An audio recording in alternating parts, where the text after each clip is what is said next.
بسم الله الرحمن الرحیم. السلام علیکم ګرانو زده کوونکو، خوشحال یم چې نن یوه بله برنامه د ریاضیاتو تاسو عزیزانو لپاره تقدیموم. د مخکې له هر څه ګرانو زده کوونکو غواړم چې لنډ معلومات په تیر شوي درس کې چې موږ په تیر شوي درس کې کوم عنوان ولوسته تاسو عزیزانو لپاره معلومات درکړم.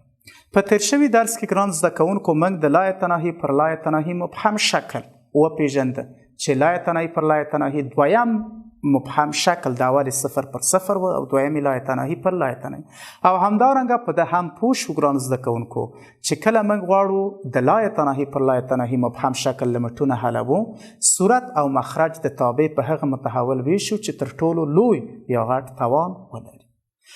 نن ګرانو زده کوونکو په ننن درس کې زه غواړم د همغه لای تناهي پر لای تناهي مبهم شکل خصوصي یا ځانګړی حالت تاسو ته در وپېژنم چې دغه حالت تاسو ته په کانکور کې ډیر ګټور ده او تاسو کولی شئ ډیر لیمټونه په ساده الفاظو یا په ساده ژبه یا په ساده طریقه حل کړئ. نو نننی درس ګرانو زده کوونکو مشخصات ما لیکلي، اول به دا مشخصات تشریح کړو، بیا به په سلایډ کې تاسو ته نور معلومات درکړم. څنګه چې مشخصاتو ته یې ګورئ ګرانو زده کوونکو، عنوان ده د لای تناهي پر لای تناهي مبهم شکل شکلونو خصوصي حالت یا خاص حالت او دا لوست زمونږ هم نهم لوست د ټولګی مو 12 ریاضي مضمون. هدف زمونږ دا د ګرانو زده کوونکو چې د لای تناهي پر لای تناهي مبهم شکل لیمټونو حل په خصوصي یا په خاص حالت کې مطالعه کړو. نو ګرانو زده کوونکو د دې لپاره چې دا حالت یا دا خصوصي حالت زه تاسو ته در وپېژنم، اول راځم سلایډ کې درته معرفي کوم او د هغه نه وروسته به په مثال کې بیا په تخته کې تاسو ته حل کړم. تاسو څنګه چې ګران زده کوونکو په سلایډ کې ګورئ، خصوصي یا خاص حالت د لای تناهي پر لای تناهي ده. د لای تناهي پر لای تناهي مبهم شکل لیمټونو کې که چیرې تابع پولینومي وي، دا خبره ډیره مهمه ده، که چیرې تابع پولینومي وه یعنی صورت یو پولینوم وي، مخرج هم یو پولینوم وي. تاسو ګورئ چې دلته صورت د یو پولینوم عمومي شکل لري چې د یو متحول څخه جوړ شوی A0 x په توان د m جمع A1 x په توان د m منفي او البته په بخښنې سره دلته A په توان د m ده. په سلایډ کې لږ تېروتنه شوې ګران زده کوونکو، am x په توان د m جمع A1 x په توان د m منفي او نو په حقیقت کې مخرج کې یو پولینوم لرو، صورت کې یو پولینوم لرو. که چیرته په صورت او مخرج کې یو پولینوم وي نو تاسو د دې لپاره ګران زده کوونکو څو حالته باید په نظر کې ونیسئ؟ 3 حالته په نظر کې ونیسئ. اول، یا د صورت توان د مخرج توان نه به لوی وي، یا کیدای شي په کسري حالت کې د صورت توان د مخرج توان نه کوچنی ده، او یا هم دا حالت به وي چې صورت توان د مخرج د متحول توان سره مساوي وي. مفهوم دا د ګران زده کوونکو کله چې تابع پولینومي شکل ولري حتما په کسري حالت کې 3 خبرې دي. اوله خبره دا ده چې کیدای شي د متحول توان په صورت کې لوی وي. دویمه خبره، کیدای شي چې د متحول توان په مخرج کې تر ټولو لوی عدد وي. او دریمه خبره دا ده کیدای شي چې د صورت او د مخرج د متحولو توانونه مساوي وي. نو حتما په کسرونو کې دا 3 حالت سره تاسو مخامخ کیږئ، یا د متحول توان لوړ توان په صورت کې ده یا په مخرج کې ده او یا هم مساوي ده. دا چې که صورت توان د متحول د مخرج له توان نه غټ و، ځواب د لیمټ چې شی راځي، که کوچنی وي چې شی راځي او که مساوي وي چې شی راځي. زه راځم ګران زده کوونکو تاسو ته په تخته کې اول معرفي کوم، انشاءالله د هغه نه وروسته به زه تاسو ته دا په مفصل ډول په سوال کې یا په مثال کې تطبیق کړم. نو راځو ګران زده کوونکو په مثال کې زه تاسو ته اول عمومي شکل درته لیکم. که چیرته زه داسې یوه تابع ولرم، پولینومي تابع ګرانو زده کوونکو دلته ښه متوجه اوسئ، x یې متقرب کړی وي څه شي ته؟ x یې تقرب کړی وي لای تناهي ته یا a ته. په صورت کې یوه تابع زه ولرم پولینومي تابع، مثلا په صورت کې وي an x په توان د n مثبت an منفي یو x په توان د n منفي یو مثبت ټکی ټکی a1 د x مثبت څه شی a0. دغه ګران زده کوونکو چې صورت ما ولیکه یو پولینوم ده. حتما په پولینوم کې تاسو ګران زده کوونکو بلدتیا لرئ. دغه د پولینوم عمومي شکل ده چې د یو متحول څخه جوړ وي.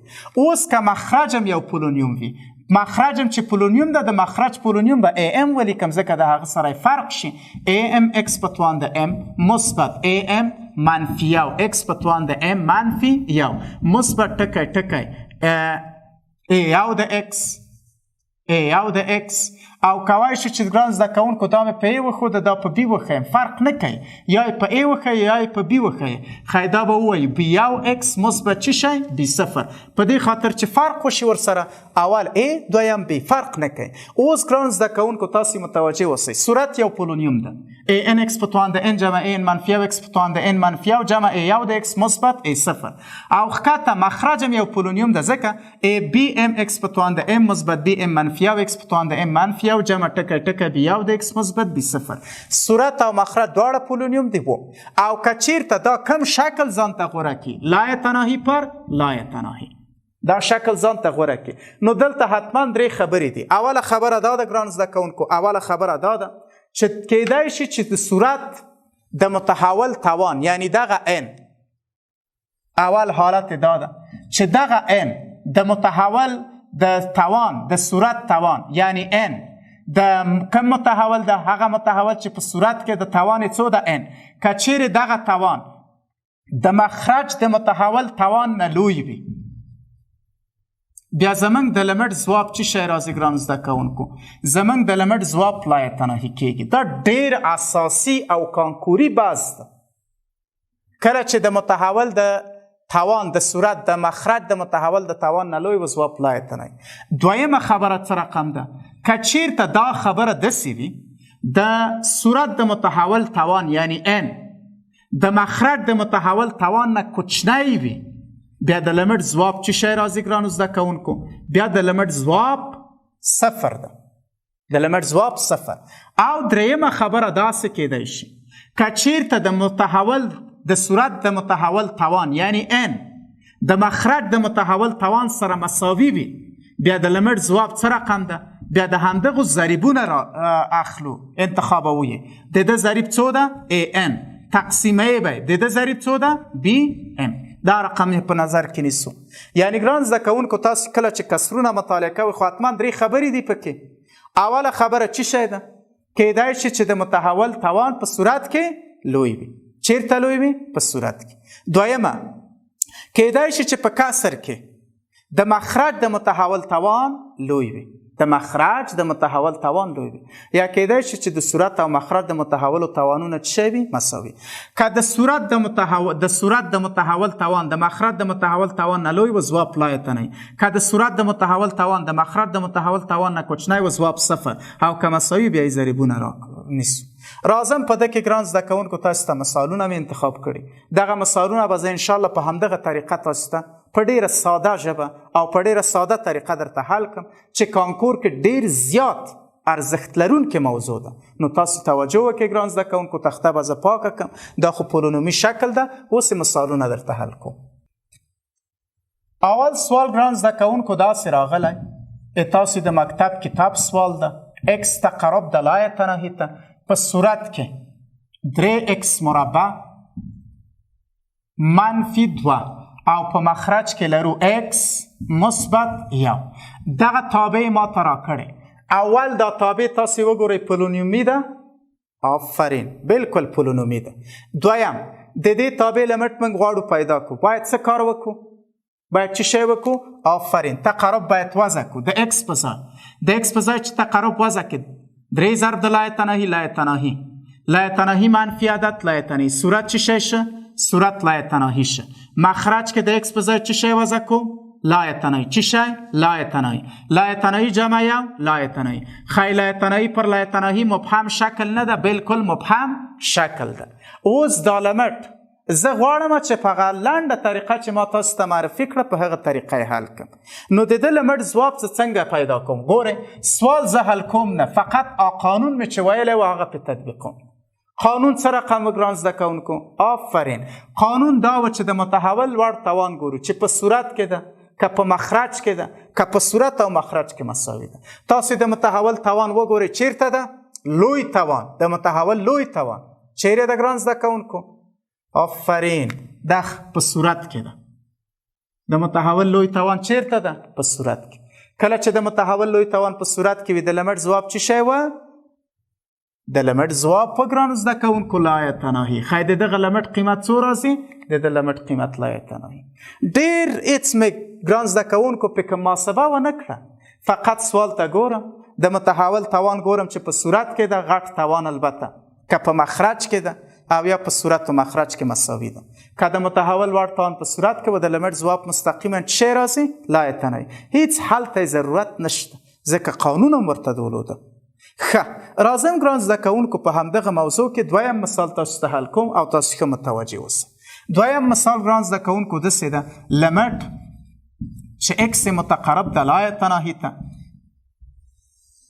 په صورت کې لرو 15 اکس مربع مثبت شپږ اکس په توان د څو شپږ اکس په توان د څلور منفي اکس مکعب مثبت اکس داسې د مکتب کتاب مثال ده منفي یو او مخرج کې منفي اکس په توان د څلور مثبت 2 اکس مربع او منفي څو منفي 3. دا یوه تابع ما ته راکړې. دغه تابع پولینومي تابع د صورت او مخرج هو. کله چې پولینومي تابع وي نو تاسو متوجه اوسئ د ده لیمټ څنګه پیدا کوو. اول باید کم کار وکړو؟ اول باید تقرب وضع کړو. تقرب چې د اکس په ځای وضع کې تاسو ته مې ویلي ول لا یتناهی که په هر توان پورته کې د یو عدد سره ضرب کې د یو عدد سره جمع کې د یو عدد سره تفریق کې پر عدد یې وویشي حاصل لا یتناهی ده. نو دلته چې لا یتناهی وضع کې مربع که ضرب که جمع د عدد سره حاصل چې شی راځي لا یتناهی صورت لا یتناهی کېږي. مخرج د اکس په ځای لا یتناهی وضع که لا یتناهی په توان د څلور لا یتناهی جمع عدد ضرب د عدد صورت او مخرج دواړه لا یتناهی پر لا یتناهی شکل واغست. دغه شکل مبهم شکل ده ګونګ شکل ده نامعین شکل ده. ته باید دا د مبهم شکل نه راوباسې. اوس د ده یوه خو عمومي طریقه وه چې ما تاسو ته په تیر شوي درس کې ویلې وه. په ده طریقه کې ګران زده کوونکو محاسبې ته ضرورت نشته. فقط ځای په ځای به کینې او لیمټ به حلوې. نو د ده حل څه رقم ده ګران دوستانو ځواب یې څه رقم پیدا کوم؟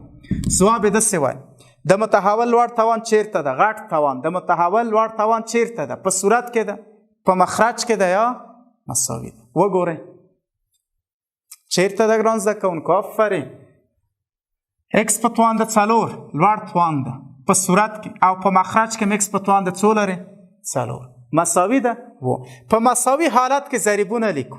د ده ضریب څو ده ګران زده کوونکو مثبت شپږ او د ده ضریب څو ده منفي یو مثبت تقسیم پر منفي منفي شپږ پر یو شپږ ځکه هر عدد مخرج نه لري مخرج څو ده یو.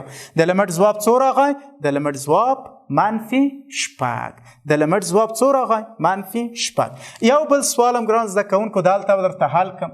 دا کانکوري سوال ده نو کانکور کې راغلی لیمټ کامې ولیکل ځکه کانکوري ده اکس تقرب کړی ده لا یتناهی ته په صورت کې په صورت کې ګران زده کوونکو داسې لیمټ ده څلور اکس تابع ده څلور اکس مثبت 2 په مخرج کې 3 اکس مربع مثبت 15 اکس منفي 2. دغه تابع موږ ته راکړې پولینومي تابع ده صورت او مخرج. اول کې څه وضع کوم؟ بالکل اول صورت او مخرج کې د متحول په ځای لا یتناهی وضع کړه. لا یتناهی چې وضع کې ضرب د عدد جمع عدد حاصل لا یتناهی. مخرج کې چې وضع کې شکل د لا یتناهی پر لا یتناهی اخلي. دغه شکل څه رقم شکل ده؟ مبهم شکل. اوس ګرانو زده کوونکو دا مبهم شکل زه غواړم حل کړم. محاسبې ته هم هېڅ ضرورت نشته. څه شی وکړو؟ حل ځواب یې زه څه شی باید وکړم؟ آفرین د متحول لوړ توان ګورم چیرته ده د متحول لوړ توان پیدا یې کوي. چیرې ده د متحول لوړ توان؟ اکس مربع په مخرج کې ده. کله چې د متحول لوړ توان په مخرج کې وه د لیمټ ځواب څه شی کېږي؟ صفر کېږي. هیڅ ما یعنی په حقیقت کې محاسبه نه که سوال ته ګورم او ځواب پیدا کوم. نو کانکور کې ډیره اړینه او مهمه موضوع ده. ښه ګرانو زده کوونکو نننی درس به ډیر په خلاصه کلماتو او په خاص ډول تاسو ته دغه ځای یوه نتیجهګیري او خلاصه به یې کوم او تاسو متوجه اوسئ چې په نننی درس کې کوم موضوعات مهم دي. اول کله چې تابع پولینومي شکل ولري او مبهم شي لا یتناهی پر لا یتناهی درې خبرو ته د پام وي. څو خبرو ته؟ درې. اوله د متحول لوړ توان وګوره چې چیرته ده. که د متحول لوړ توان په صورت کې و د لیمټ ځواب مستقیما ولیکه لا یتناهی. دویمه خبره که چیرې د متحول لوړ توان په مخرج کې وي بیا د لیمټ ځواب مستقیما ولیکه صفر. دریمه خبره که چیرې د متحول لوړ توان د صورت او د مخرج مساوي به بیا به څه شی وکړئ؟ بیا به ضریبونه ولیکئ او یو سوال به هم ګران زده کوونکو 2 سواله به تاسو ته کورنۍ دنده درکم دا کورنۍ دنده ده اول سوال دا ده چې اکس تقرب کړی لا یتناهیته په صورت کې اکس په مخرج کې اکس مثبت و دا یو سوال او دویم سوال داسې ده لیمټ چې اکس متقرب ده لا یتناهیته په صورت کې لرم 4 اکس مثبت 3 په مخرج کې اکس مربع منفي 1 دغه دوه لیمټونه به تاسو ځان سره حل کړئ کولی شئ چې په هره طریقه حل کړئ مشکل نه لري ګرانو زده کوونکو دا وه نننۍ برنامه چې تاسو عزیزان لپاره ما تقدیمه کړه تر بلې برنامې تاسې په لوی پاک الله سپارم کامیاب او بریالي اوسئ